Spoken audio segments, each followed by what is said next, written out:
Kigali, the capital of Rwanda, is a bit of an outlier and something you might not expect. It's got one of the only large-capacity indoor sports arenas in the whole of Africa. That's something Masai Ujiri, president of the NBA's Toronto Raptors, and the only African executive of a North American sports franchise, wants to see more of. So much of what you're doing on the continent specifically is focused on infrastructure. Why is that? I mean, why is it so important to you? There's very, very few courts and basketball places for people to play. If I mention Accra, Nairobi, Lagos, Abidjan, and even Johannesburg, there are no arenas. There's not one arena. We don't see sports as a business. We see it more as recreation. We have to start getting business people, we have to start getting presidents, we have to start getting people that are decision makers on the continent to think about infrastructure. In 2003, Ujiri founded Giants of Africa with the hope of enriching the lives of youth through basketball.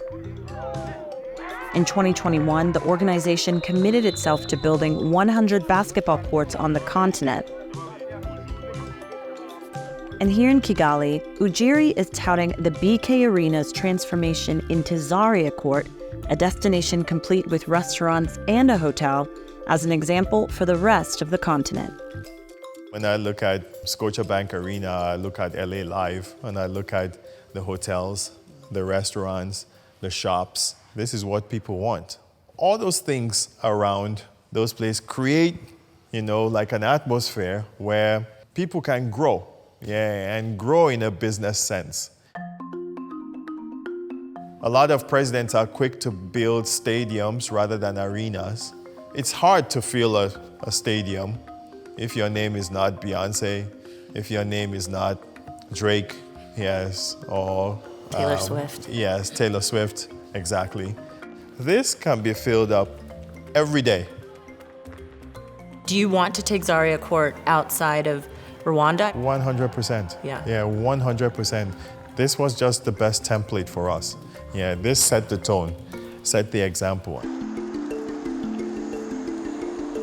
If Zaria Court is going to be the template, architect Kunle Ndayame will be the one charged with bringing the best version of it to life.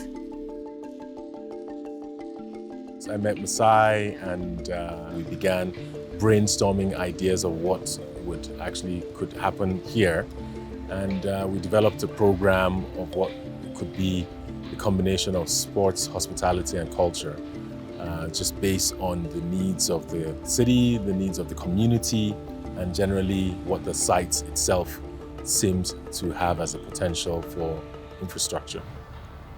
There's a lot of existing infrastructure that's here that I would think would be knocked down and rebuilt, but you guys are kind of working with what's already here. Why? Absolutely. It was originally, believe, built as the hostel for the sports center. So you have that building, which we decided to maintain because it still has strong bones and also a rich history. We opened up the space to create an area for multi-sports, essentially. So we're going to have, and there'll be a roof over this area. And essentially, it will be the gateway to the sports city. It's where we envision people, when they're coming for games, they will make a first stop here. They would socialize, hang out with family and friends, and have a drink. So that it's a day and night life location.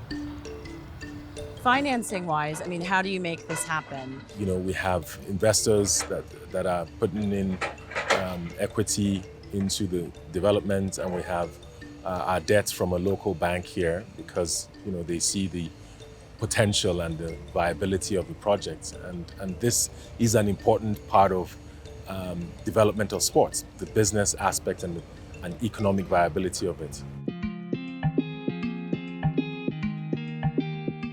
This is the 20th anniversary of G of A, and I saw you talking about how you're not looking back, you're looking forward. So Zaria, this is the first instance of it. When you look forward 5-10 years, I mean, what does the sports ecosystem infrastructure on the continent look like to you in a perfect world? I'm envisioning like talented players playing on the continent.